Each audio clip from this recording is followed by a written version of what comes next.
Hai, hai, hai. Selamat datang ke sesi live Seperti Dr. Mala. Siapa yang live boleh bagi reaction ataupun komen.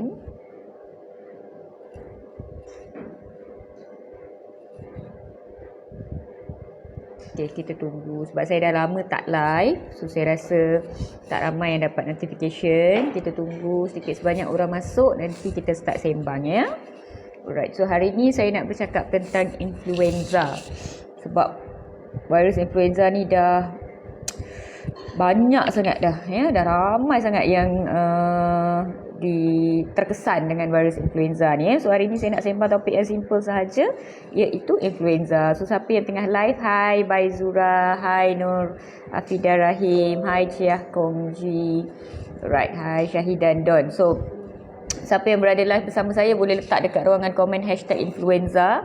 Boleh tagkan kawan, rakan-rakan, saudara mara, dan juga yang paling penting sekali rakan sekerja dan juga ibu bapa kepada anak-anak anda. Hai Fazliana, hai Mami Jihan. Alright, so hari ni saya rasa buat masa sekarang saya live pada 24 Julai 2022 pukul 8.30 malam. Saya nak live sekejap je, mungkin dalam 15 minit sebelum nak masuk tidur, sebab anak-anak kita semua sekolah kan besok kan. So hari ni saya nak bincang tentang topik yang sangat-sangat simple ya, iaitu influenza. Buat masa sekarang guys, especiallynya dekat Lembah Kelang saya nak ceritakan sikit. Situasi influenza memang sangat, apa ni orang kata memang sangat, nak kata nazak tu tidaklah, tetapi ramai yang hai Normala Halim, lama tak dapat notification. Sebab saya memang lama tak live sebenarnya, semenjak COVID dah jadi endemik Saya nak you all lupa sikit Dr. Mala ni, sebab asyik saya datang je COVID. So saya pun nak bagi you all cuti lah daripada diri saya sendiri. Ya, so lama juga saya mendiamkan diri sebenarnya. Saya ada tulis status, tapi live tu memang, yalah saya lama tak live. Sebab apa, anak-anak pun dah masuk sekolah ya, kita kerja pun dah mula busy ya, ramai dah masuk office balik, maka tidur awal dan sebagainya. Jadi sebenarnya kalau ikutkan, saya tak nak kacau you all lah. Tapi saya tengok situasi influenza ni agak merisaukan ya. Makin lama makin ramai yang terkesan dengan influenza ni. Jadi tolong tulis dekat ruangan komen #influenza ya, supaya sesiapa yang terkesan dengan influenza sekarang boleh datang dekat video ni dan dia boleh dapatkan sedikit sebanyak input yang dia perlukan ya. Ana Zuriana, anak saya baru cek tadi, confirm influenza. Apa perlu saya buat bila makan ubat pun still tak turun panas? Okey, itu yang saya nak sembangkan dengan you all hari ini ya, tentang jangkitan influenza. Apa dia, kenapa, apa gejala dia, berapa lama dan sebagainya. Alright, saya akan cuba jawab sebanyak mungkin soalan, dan live kita hari ni memang simple, pendek saja. Saya janji 15 minit kita cuba stop. Alright. Okey, influenza dia sebenarnya adalah sejenis virus. Macam COVID sejenis virus, dengue sejenis virus, influenza ni pun dia sejenis virus juga. Nama keluarga dia adalah Orthomyxoviridae. Nama orang putih lah tu nama dia Orthomyxo nama dia. Tu nama keluarga dia. Di bawah keluarga Orthomyxoviridae ni ada beberapa jenis virus influenza ya. Influenza A, influenza B, influenza C pun ada, influenza D pun ada. Kalau you all ingat, dulu pernah ada isu dengan H1N1, H2N5. Ini semua pun sebenarnya sanak saudara influenza. Okey, memandangkan influenza ni sejenis virus, maka gejala dia bersepah-sepah. Kebanyakannya gejala yang berkaitan dengan demam, sakit kepala yang teruk, sakit badan, sakit-sakit sendi. Ya, dan biasanya gejala ni, terutamanya demam, dia bermula lebih kurang 1 hingga 4 hari selepas exposure. Maksudnya kalau anda berjumpa dengan seseorang yang influenza positif, sama ada rakan sekelas ataupun rakan sekerja, 1 hingga 4 hari lepas exposure dengan orang tu, kita mula akan ada gejala. Okey, so terima kasih kepada yang letak #influenza. Teruskan letak #influenza dan taglah rakan-rakan korang semua supaya dia dapat ilmu sama-sama dengan kita hari ini. Okey, kita teruskan dengan influenza ya. Dia adalah virus. So bila dia masuk dekat badan kita, dia akan menyebabkan demam, dan dia akan menyebabkan sakit kepala, dia akan menyebabkan sakit-sakit badan, sakit-sakit sendi, sakit belakang. Ya, satu badan ni rasa macam kena cocok-cocok. Itu normal. Kenapa? Sebab ada jangkitan dalam badan. Bila ada jangkitan dalam badan, ya, badan akan mula bertindak balas dan menghasilkan demam untuk menghasilkan antibody nak lawan jangkitan ini. Ingat tak? Waktu you all ambil vaksin dulu. Lepas ambil vaksin, you all demam. Betul tak? Dan ketika itu, Dr. Mala bagi tahu you all, demam lepas vaksin tu bagus. Ia menunjukkan bahawa vaksin tu berfungsi. Sama juga dengan influenza ni guys. Apabila ada jangkitan dan badan kemudiannya menghasilkan demam, bermaksud badan bertindak balas terhadap jangkitan. Jadi nasihat saya yang pertama, jangan bersilat dengan demam itu. Benarkan demam berlaku. Saya akan bagi tahu bila demam itu bahaya. Tapi sebelum itu saya nak minta tolong you all, jangan bersilat dengan demam. Jangan bertekak, berperang dengan demam, bagi je ubat demam, tak demam kebah. Marah dan takut sangat ni doktor. Saya dah makan ubat demam 2 jam, demam tak kebah-kebah lagi. Boleh tak doktor buat sesuatu untuk turunkan demam saya? Sabar dulu guys Demam itu adalah anugerah Tuhan yang diberikan kepada tubuh badan kita supaya badan bertindak balas dan membina antibody. Macam waktu kita dapat vaksin hari tu. Ya, jadi jangan bersilat dengan demam. Makan ubat demam, minum air kelapa, minum air bali, minum sup, tidur, rehatkan diri. Jangan buat kerja sangat, jimat kalori. Sebab kalori sedang digunakan untuk membina antibody. Jadi benarkan demam tu ada, ya. Dan influenza juga boleh menyebabkan gejala macam batuk, sakit tekak, selsema, gatal-gatal hidung, dan influenza juga boleh ada gejala seperti muntah dan cerit-berit, terutamanya pada golongan kanak-kanak. Okey, dan saya nak ingatkan sekali lagi, kalau boleh jangan bersilat dengan demam. Benarkan demam terwujud untuk 24 hingga 48 jam yang pertama. Ya, first to second day memang demam akan ada.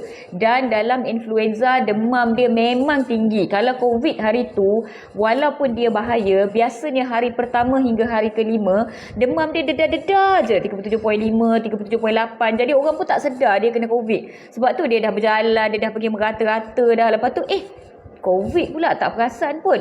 Influenza ni tak macam tu. Dia kena je memang temperature 40 terus. Memang tak larat terus. Memang sakit terus. Mereka kata memang sakit. Memang tahu. Ya, jadi selagi yang pertama, kalau nafas pendek semput boleh jadi simptom influenza ke? Soalan daripada Hafizul Hakim. Ya, betul. Boleh jadi simptom influenza juga, terutamanya di kalangan kanak-kanak. Now, so saya nak berbalik kembali kepada demam sebab nanti ramai marah Dr. Mala kata boleh tahan demam. Demam tu baik. Please demam memang baik kecuali yang pertama di kalangan kanak-kanak yang mempunyai sejarah kalau demam dia sawan, kita panggil febrile fit. Ya, kalau dia ada sejarah sawan demam, maka bawalah dia pergi ke hospital dengan cepat sebab kita memang tak nak dia demam tinggi, kita takut dia sawan. Yang kedua, kalau demam tinggi dan juga muntah tak berhenti-henti, tak boleh nak angkat kepala langsung, ceret-beret tak berhenti-henti, maksudnya banyak air keluar daripada badan, maka ia boleh menjadi satu amaran yang mengatakan ini bahaya, ya, kita tak nak badan dehydrated. Yang ketiga, kalau boleh, Encik Panir Selvam, kalau demam boleh minum air kelapa ke? Boleh. Ya, saya selit sikit soalan daripada Encik Panir Selvam. Bila kita demam, kita perlukan banyak cecair, banyak air. Ya, banyak fluids kita panggil. Kalau pergi hospital pun dia masuk air kan. Jadi kalau anda kat rumah pun sebenarnya kalau demam perlukan banyak minum air, ya. Dan biasanya kalau kita banyak sangat minum air masak, nanti dia jadi kelat, ya. Ramai macam saya, kalau saya banyak minum air masak, saya rasa payau je nak bila demam. Ya, mulut kita pahit. Jadi kalau korang nak minum air kelapa, nak minum air bali, nak minum sup, tak ada masalah, boleh. Pastikan kalau air kelapa, air bali tu kalau boleh tak payah ada gula. Kalau nak letak gula sikit tu boleh lah, ya. Sekadar nak suruh sedap sikit dalam mulut. Dan kalau minum sup, jangan garam banyak sangat, kita takut dia dehydrated. Tapi boleh minum, tak salah. Hanya kerana tak ada kajian saintifik, hanya kerana tak ada jurnal lah, apa ke benda lah, tak semestinya benda tu tak boleh buat, ya. We need fluid. Nak budak-budak kecil, ya, budak sekolah rendah, budak sekolah menengah, kadang mak kata minum air, dia tak boleh nak minum sebab mulut dia dah payau dah. Jadi minumlah air-air begini yang boleh membantu tubuh kekal hydrated, kekal cukup air. Alright? Romulus Desmond, hidung tersumbat, simptom influenza ke? Ya, betul, simptom influenza juga. Okey, saya nak berbalik kembali kepada demam tadi ya. Demam boleh menjadi gejala yang berbahaya jika yang pertama ia adalah satu kanak-kanak. Kanak-kanak ni ada sejarah demam sawan panas, jadi ia berbahaya. Yang kedua, demam kalau keluar cecair daripada badan tak berhenti-henti, sama ada melalui muntah ataupun cerit-berit, dan anda perlu takut. Yang ketiga, demam dan juga semput. Boleh dengar bunyi wheezing, macam ada whistle je dalam paru-paru dia, ataupun nafas laju. Ini terutamanya di kalangan kanak-kanak dan juga kadang-kadang dewasa yang ada masalah asma. Ya, mereka boleh ada gejala sebegini, iaitu dia sama ada wheezing ataupun dia semput ataupun dia nafas pendek-pendek. Anda perlu rasa takut ya, demam dengan gejala ini. Dan lagi satu, demam yang sampai dia meracau, dia tak sedar. Contohnya lah anak tu form 3 kan, tiba-tiba dia kata mana mak, padahal ni saya ni mak. Ataupun dia tak sedar, dia rasa macam anda rasa orang tu tak normal ya, dia tak perasan ya, dia meracau lah orang kata ya, consciousness level dia drop, and then you perlu worry. Kalau tak ada gejala-gejala yang saya sebutkan tadi tapi demam tinggi, demam dah makan 2 jam ubat demam, demam tak kebah, dah 4 jam makan Panadol, suhu masih 38 darjah, tak apa, bagi peluang kepada demam itu ada di dalam tubuh anda untuk menghasilkan antibody. Jangan bersilat dengan demam ya.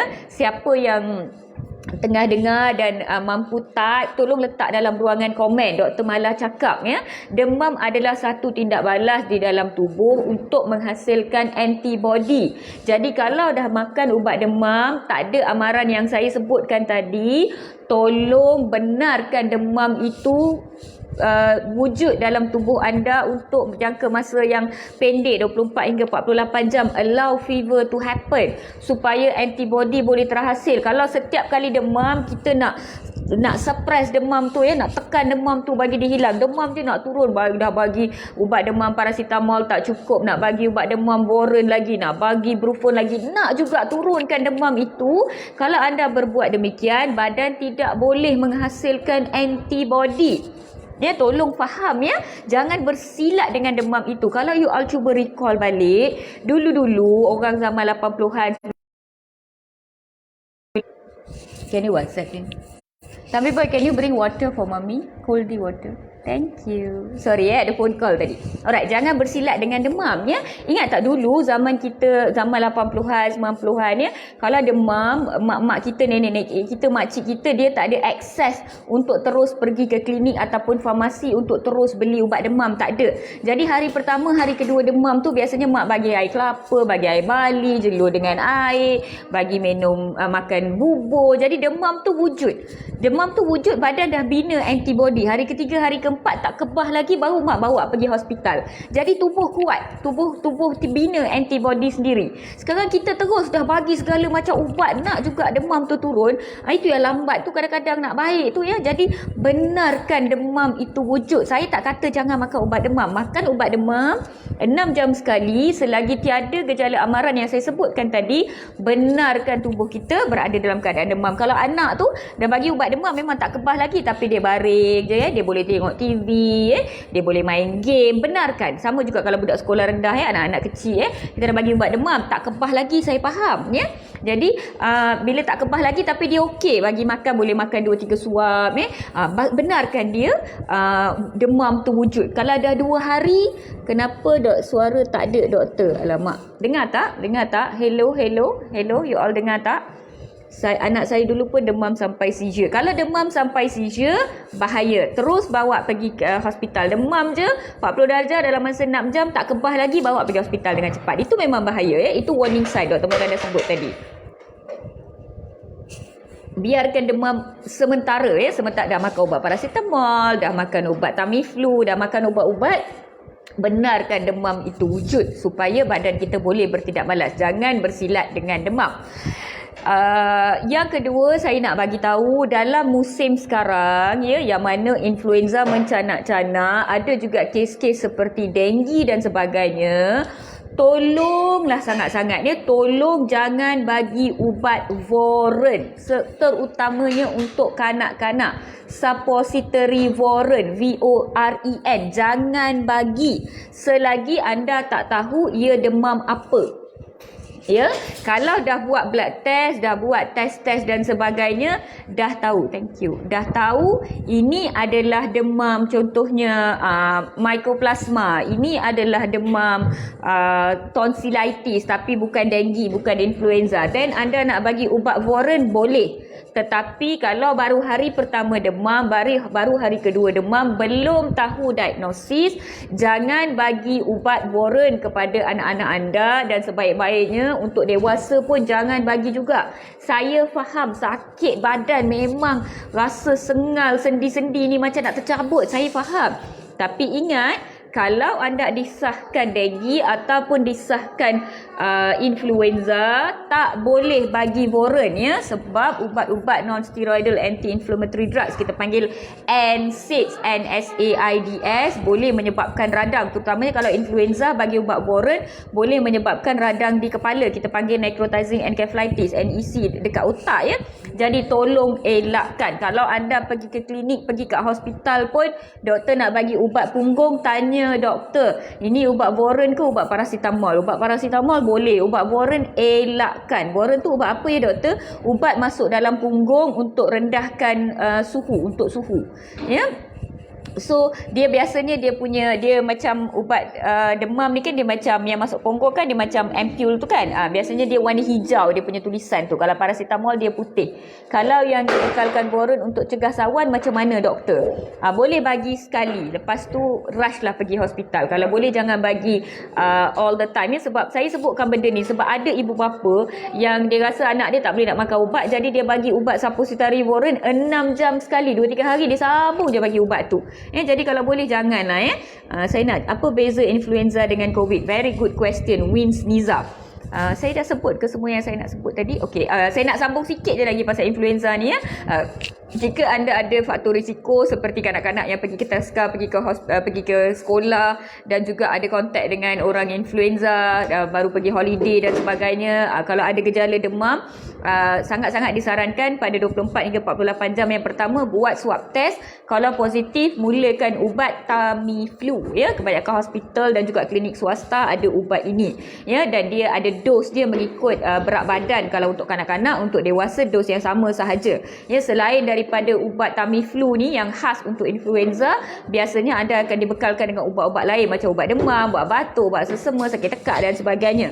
Tetapi buat masa sekarang memang banyak ubat yang agak gawat stok, ya. Banyak ubat yang gawat stok seperti ubat batuk dan sebagainya di beberapa farmasi dan di beberapa bandar memang ada kekurangan, ya. Jadi kalau anda sakit tekak, makanlah aiskrim sikit, makanlah kek yang sejuk, makanlah apa-apa yang lain tu boleh. Tunggu sementara. Ubat Tamiflu yang anda makan tu akan makan masa lebih kurang 48 jam untuk rendahkan gejala. Jika anda petugas kerajaan penjawat awam, kerja kat kerajaan, kalau anak anda ataupun pasangan positif, saya rasa anak je positif influenza, boleh dapatkan cuti jaga anak, cuti kuarantin, ya. Dan kalau anda sendiri sebagai orang yang bekerja, anda disahkan positif influenza, biasanya anda akan diberi MC 5 hari bermula daripada tarikh anda positif, ya. Alright. So itu sedikit sebanyak tentang influenza. Saya nak sentuh sedikit tentang influenza versus COVID, ya. Influenza memang boleh berjangkit juga melalui bila kita batuk, bila kita bercakap, ya. Titisan-titisan yang keluar daripada mulut kita ni bila kena kat orang lain boleh menjangkiti juga, ya. Jadi bila kita pakai pelitup muka, bila kita cuci tangan, kita buat aktiviti-aktiviti untuk menghalang jangkitan macam COVID tu, sebenarnya ia boleh menghalang influenza juga, ya. Menjawab soalan Aileen ni, suppository ke Sunarti, menjawab suppository paracetamol boleh ke? Boleh. Paracetamol boleh, Warren je tolong elakkan, ya. Alright. Terima kasih kepada yang tolong tulis apa yang saya cakap ni. Anda tolong tulis dekat ruangan komen. Thank you so much. Macam mana kalau dewasa positif COVID tapi doktor di klinik swasta beri Tamiflu? Bergantung, mungkin positif influenza juga, mungkin ada exposure kepada influenza. Saya personally saya tak akan bagi, tetapi kena tanya doktor tu apa reason dia bagi ubat Tamiflu untuk positif COVID. Okey, apa beza influenza dengan COVID? Nik Nurlaili bertanya balik soalan tadi. Thank you untuk soalan ni, ya. Persamaan influenza dengan COVID adalah dua-dua virus. Persamaan influenza dengan COVID adalah dua-dua berjangkit melalui titisan-titisan daripada mulut dan pernafasan kita. Persamaan influenza dan COVID adalah dua-dua mudah menjangkiti. Tetapi perbezaan antara influenza dan COVID adalah COVID ni dia lagi cepat virus ni turun pergi ke paru-paru, menyebabkan pneumonia, radang dekat paru-paru, menyebabkan sistem imun badan kita jadi tunggang terbalik, menyebabkan jangkitan yang teruk sampai oksigen drop, sampai semput teruk, sampai paru-paru rosak, dia lagi kerap berlaku. Manakala influenza ni walaupun demam tinggi 40 dan sebagainya, jarang-jarang dia menyebabkan jangkitan di paru-paru. Jarang, saya tak kata tak boleh, jarang. Jarang sangat satu bandar tu orang kena influenza habis penuh dekat satu emergency department tu orang influenza, semput, sesak nafas dan sebagainya, sangat jarang. Ya, influenza boleh menyebabkan semput di kalangan kanak-kanak, di kalangan baby, ya, sebab baby kalau dia demam dia senang kena wheezing, dia senang kena semput, kita panggil bronchiolitis ataupun bronchopneumonia. Itu mungkin budak-budak yang kena influenza tiba-tiba dia kena wheezing juga, perlukan nap. Budak-budak yang kena influenza dia kena jangkitan kuman dekat paru-paru. Budak-budak kena influenza suhu sampai 40 darjah dia sawan, itu boleh berlaku. Ya, tetapi di kalangan dewasa jarang. Bukan tak boleh berlaku, jarang. Influenza boleh menyebabkan radang di paru-paru, boleh menyebabkan radang di brain, tetapi jarang berlaku. Dia lebih COVID lebih kerap berlaku. So itu beza antara influenza dan COVID. Dia so kadar jangkitan dia, kadar keboleh jangkitan, kadar dia menyebabkan sistem imun dalam badan drop dan sebagainya tu lebih rendah berbanding dengan COVID. COVID ni kalau kita biar je, lagi habis penuh satu Lembah Kelang ni, Hospital Kelang, Hospital Kajang, ingat tak, penuh dengan katil dekat luar tu sampai tak cukup oksigen port, ya. Ramai semput-semput, mayat bergelempangan dan sebagainya. COVID tu kalau kita biar dia jadi teruk, dia jadi macam tu. Influenza ni walaupun dah mencanak-canak, ramai yang demam, tak larat nak pergi sekolah, tak larat nak pergi kerja, tetapi tidaklah sampai semput oksigen drop, tidaklah sampai ke sebegitu. Dia punya kadar tu lebih rendah. Alright? Okay, so ini yang saya dah jawab. Anak saya diberi ubat influenza yang dicampur dengan ubat Phenergesic. Memang begitu ke kaedahnya, doktor? Saya tak pernah dengar, kena tanya dekat doktor yang bagi tu. Ubat influenza, ubat Tamiflu sesuai tak untuk ibu yang hamil? Sesuai. Rakan saya sendiri baru-baru ni seorang doktor, dia influenza juga dan dia diadmitkan dekat tempat saya bekerja dan kami startkan Tamiflu untuk dia. Dia dah sembuh dah, dan kajian pun menunjukkan dia selamat sebenarnya untuk ibu hamil, tetapi cuma akan dapat nasihat lanjut daripada pakar physician dan juga pakar OB-GYN bila kita startkan Tamiflu ni. Just kita nak berhati-hati dengan lebih berhati-hatilah di kalangan ibu mengandung, tetapi boleh diberikan, ya. Alright. Sebenarnya hari ni saya macam dah tak tahan dah tau. Influenza ni banyak sangat. Parents beratur-ratur. Jadi saya macam datang live ni sebab saya nak tolong you all lah, ya. Ramai yang macam blur, ya. Yang macam tak tahu nak buat apa, ya. Saya nak sentuh tentang pemakanan, ya. Ya, bila kita kena sama ada dewasa ataupun kanak-kanak, kena influenza ataupun jangkitan virus, biar dengue ke RSV ke, susah sangat nak makan, ya. Tak ada selera makan. Jadi timbul persoalan nak makan apa. Makanlah apa-apa yang korang nak. Yang penting elakkan makanan berminyak, yang pertama, dan yang kedua elakkan makanan yang pedas-pedas. Okey, makanan berminyak terutamanya di kalangan kanak-kanak. Kalau anak tu dah demam, anak tu dah sesema, anak tu dah semput, tolonglah jangan bagi makanan macam nugget yang beli dekat luar, ayam goreng yang beli dekat luar, sausage yang deep fry. Minyak-minyak itu tak healthy, guys. Tak sihat, dan minyak-minyak itu menyebabkan perut dia lagi tak sedap, menyebabkan lagi muntah, menyebabkan lagi pencernaan dia tak bagus dan sebagainya. Apa makanan yang paling sesuai untuk kanak-kanak demam? Kek. Belilah kek yang satu potong red velvet tu, ataupun chocolate indulgence ke, kek yang sejuk, kalau pergi dekat kafe-kafe, dekat secret recipe ke apa ke, kek tu kalau boleh yang sejuk keluar daripada peti sejuk, belilah sepotong tu, bagi dia makan, ya. Sebab benda tu sejuk, bila dia makan dia telan, sedap, dekat tekak dia, sakit tekak dia pun hilang, dan kek tu kalori dia tinggi. Satu potong kek tu kalori dia hampir sama dengan sepinggan nasi. Jadi dia makan kek tu dah cukup dah. Dah lah benda tu sedap, senang nak suruh dia makan. Kita tak payah pujuk-pujuk dah. Memang dia makan cepat. Mulut dia pun rasa sedap. Dia tak rasa payau dan sebagainya. Dan bila dia makan, kalori dia cukup untuk bina antibody, untuk lawan demam ya, untuk kembali sihat dan sebagainya, dan perut dia pun tak kosong. Jadi kalau kepada anak-anak pasien yang datang jumpa saya, dewasa yang datang jumpa saya, kawan-kawan yang call saya, biasa saya nasihatkan bagilah makan kek. Kalau anak tu tak ada asma, tak ada masalah semput ataupun wheezing, nak bagi makan kek, nak bagi makan aiskrim pun boleh juga. Aiskrim, biasanya saya suruh bagi aiskrim dalam mangkuk tu, aiskrim dalam cup tu bagi dia makan sikit. Sebab kalori dia tinggi dan sejuk tu dia rasa sedap sikit, tekak dia. Makan 2-3 suap, 3-4 suap pun cukup. Yang penting sedap ya.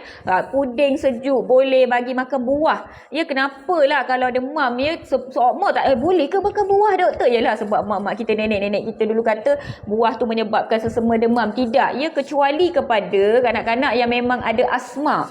Orang dewasa yang kalau dia makan tembikai dia semput, dia asma, dan janganlah makan. Kalau budak tu tak ada asma, tak ada kalau makan makanan sejuk selama ni dia tak ada masalah, bagi dia makan tembikai, bagi dia makan papaya, bagi dia makan honeydew. Buah tu tinggi vitamin, dan bila dia makan pencernaan dia senang, dan bila makan sejuk sedap dia makan kalori dah ada, dia boleh tidur. Tak payah paksa dia makan nasi, makan lauk, makan kari, dia tak nak. Hari biasa pun dia tak nak makan, dah dia sakit lagi dia tak nak makan. Yogurt boleh kecuali kalau kadang-kadang macam kalau saya sakit perut, saya tak sedap badan, kalau saya makan yogurt nanti saya lagi cerit-berit. Jadi tak tepuk dada, tanya selera. Kalau yogurt okay for that person, boleh makan yogurt. Boleh makan sup. Sup ni secara turun-temurun kat rumah saya, kalau ada orang sakit mesti makan mi sup. Wajib, sama ada beli ataupun makan sendiri. Sebab mi sup ni adalah ubat demam universal. Ya, jadi bagilah makan sup, tak ada masalah ya. Doktor, kalau baby umur 10 bulan yang kena influenza, boleh ke makan kek? Boleh. Ya, saya faham ramai ibu bapa yang tak nak bagi gula kepada kanak-kanak di bawah 2 tahun ya. Saya faham, saya hormat keputusan anda. Tetapi ketika kanak-kanak ni demam tak sihat, dia perlukan kalori dan dia tak nak makan bubur, dia tak nak makan benda lain. Jadi kalau boleh bagilah sesuap 2 kek tu supaya mulut dia rasa sedap, tekak dia rasa sedap. Dan kalau budak ni memang ada tonsillitis, pharyngitis, bila dia makan kek sejuk tu, pada pengalaman saya ramai budak-budak telan makan sedap, boleh nampak mak ayah dia air mata mengalir je. Dia air mata macam orang kata sebab lalas anak dia makan. Anak saya sendiri kalau sakit, kalau demam, memang saya bagi kek, sebab benda tu yang dia sedap nak makan. Ya, saya tak kata bagilah makan kek setiap hari sampai kena kencing manis, sampai kena obesiti, tidak. Budak ni sakit, dia tak sihat. Jadi bila tak sihat ni, kita sebenarnya, kalau saya kecil-kecil dululah, waktu tak sihat itulah semua benda saya nak demand daripada parents saya, bagilah apa yang dia nak. Sehari 2 tu dia menang lah, dia dapatlah apa yang dia nak. Lepas tu siaplah kau nak. Boleh ya, sup ya, roti, cicah. Kalau roti tu kalau dia makan separuh pun dah cukup dah. Dia cakap, doktor anak saya tak makan sepinggan nasi, makan separuh je, tak apa. Dia makan sikit pun cukup. Yang penting masuk something dalam perut dia. Alright? Okey, saya nak sentuh tentang vaksin dan juga vaksin untuk ibu hamil. Influenza ni dia ada vaksin. Ya, ada vaksin grip, Tetravac, ada beberapa brand vaksin yang anda boleh dapatkan di institusi kesihatan swasta. Saya tak rasa ada vaksin di kerajaan, tapi saya tak pasti. Saya rasa tak ada. Kalau anda pergi ke klinik swasta ataupun hospital swasta, anda boleh request minta vaksin ini. Vaksin ini sesuai diambil setahun sekali. Ya, maksudnya setiap tahun kita ambil. Alright, dan ia sesuai untuk golongan kanak-kanak, golongan bayi, ia sesuai untuk golongan dewasa, dan ia juga sesuai untuk golongan pregnant. Ibu hamil pun boleh ambil juga. Jadi kalau anda golongan berisiko tinggi, terutamanya golongan guru, cikgu, paling banyak terkesan dengan influenza buat masa sekarang. Golongan guru-guru paling terkesan. Jadi siapa yang dah mengata golongan cikgu-cikgu waktu PKP hari tu, inilah waktu korang nak minta maaf. Sebab sekarang bila influenza macam canak-canak, ramai budak-budak yang tak sihat, mak bapak yang terpaksa pergi ke pejabat, hantar juga anak tak sihat pergi sekolah. Cikgu-cikgu lah yang first on the list yang terkesan. Yang kena influenza, yang kena COVID, apa semua, ramai guru yang terkesan dah. Jadi golongan ini sesuai ambil vaksin. Betul ke vaksin influenza ni mula-mula ke ambil 2 kali doktor? Tak payah, sekali je. Saya rasa waktu baby tu kena ambil 2 kali. Lepas tu tak ada dah. Kalau dewasa ambil sekali je, tak perlu ambil 2 kali. Klinik banyak tak ada stok vaksin influenza. Betul, banyak klinik yang dah tak ada stok vaksin influenza. Banyak hospital dah tak ada stok vaksin influenza. Jika anda boleh dapatkan stok, boleh dapatkan supply, anda ambil vaksin. Kalau tak dapat, dan jagalah SOP macam kita jaga SOP COVID untuk mencegah jangkitan influenza ini. Ya, the good news about influenza is at least dia ada ubat, bukan macam COVID kita kata duduk rumah minum air makan nasi. Influenza ni dia ada ubat. Jadi kalau positif biasanya kita berikan ubat. Kalau negatif tetapi ada gejala dan ada kontak, kita akan startkan juga ubat, kita panggil untuk prophylaxis. Alright. Okey, cacar monyet, saya tak sempat sembang lagi tentang cacar monyet hari ini. Saya tahu hari ini WHO telah mengumumkan monkeypox sebagai satu world emergency, ya. Tapi hari ini sebab dah pukul 9, kita semua nak tidur, anak sekolah esok, you all pun masuk office besok. Saya janji mungkin Selasa atau Rabu saya akan datang live dengan topik monkeypox, but not today. Alright. Hari ini saya nak fokus tentang influenza sahaja. Bawah 9 tahun kena ambil 2 kali, ada kawan saya kata dalam live ni, ya. So vaksin influenza ni berapa dos, nanti you all boleh tanya dekat klinik ataupun hospital yang you all ambil. Buat masa sekarang ada bergantung kepada brand juga, ada bergantung kepada umur. Saya lupa sikit, but you guys can try take it. Cuma banyak tempat yang dah tak ada. Okay, saya nak jawab beberapa soalan, maybe 2-3 soalan, lepas tu kita wrap up, ya. Okay. Ada doktor swasta bagi tahu saya vaksin influenza bertahan untuk setahun sekali saja. Yes, dia memang bertahun-tahun sekali, dan sebaik-baiknya ambil vaksin ini setiap tahun untuk mengelakkan jangkitan influenza.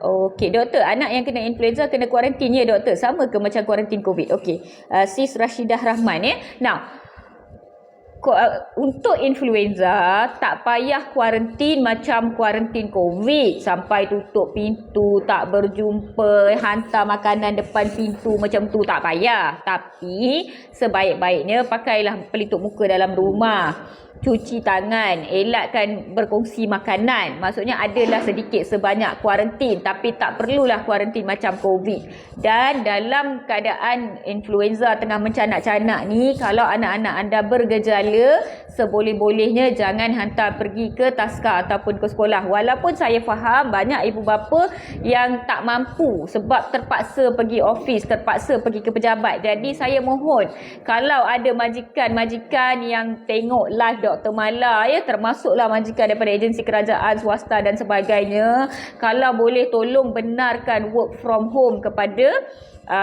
pekerja-pekerja anda di mana sesuai, terutamanya bila ada pekerja anda ataupun ahli keluarga yang ada gejala. Sebab bila down dengan influenza ni, dia MC dan sebagainya, lagilah productivity you all turun, ya. Especially kepada agensi kerajaan. Benarkanlah work from home sedikit, ya. Ibu bapa tengah struggle, anak sakit, tak sihat, dia sendiri pun sakit, tak sihat, terpaksa pergi office juga, hantar anak-anak pergi taska, hantar anak-anak pergi sekolah, lagi ramai yang tak sihat. Dia jadi macam vicious cycle. Alright, so tak perlu kuarantin macam COVID, tapi kuarantinkanlah sebanyak yang mungkin, terutamanya pakai pelitup muka. Kalau budak kecil kat rumah, baby kat rumah tu tak apalah, tak payahlah pakai, ya. Memang kita dah expose dah, boleh cuci tangan dan sebagainya, ya. Dan boleh kalau you all nak tag majikan masing-masing, tag lah, ya. Saya meminta atas on behalf of followers celoteh Dr. Mala, saya meminta dan merayu kepada pihak majikan untuk membenarkan work from home kepada ibu bapa, penjawat, pekerja-pekerja yang ada gejala, ya. Sebab kita nak kurangkan jangkitan dan penularan influenza ini, ya. Kuarantin dalam lebih kurang 5 hari daripada tarikh mula gejala biasanya sudah memadai. Sekali lagi saya nak ingatkan, kalau anda penjawat awam, kalau anak anda positif influenza, anda boleh dapatkan cuti kuarantin. Hanya dapatkan surat pengesahan daripada doktor ataupun result swab test influenza itu boleh dikepilkan untuk apply cuti kuarantin 5 hari. Ya, nama cuti tu cuti jaga anak, tak silap saya. Dia tak akan potong cuti MC anda, dan dia juga tak akan potong cuti annual leave anda. Dia cuti lain, nama dia cuti kuarantin. Khas untuk penjawat awam, pekerja kerajaan sahaja. Kalau anda penjawat swasta, pekerja swasta, boleh cek dengan polisi company anda.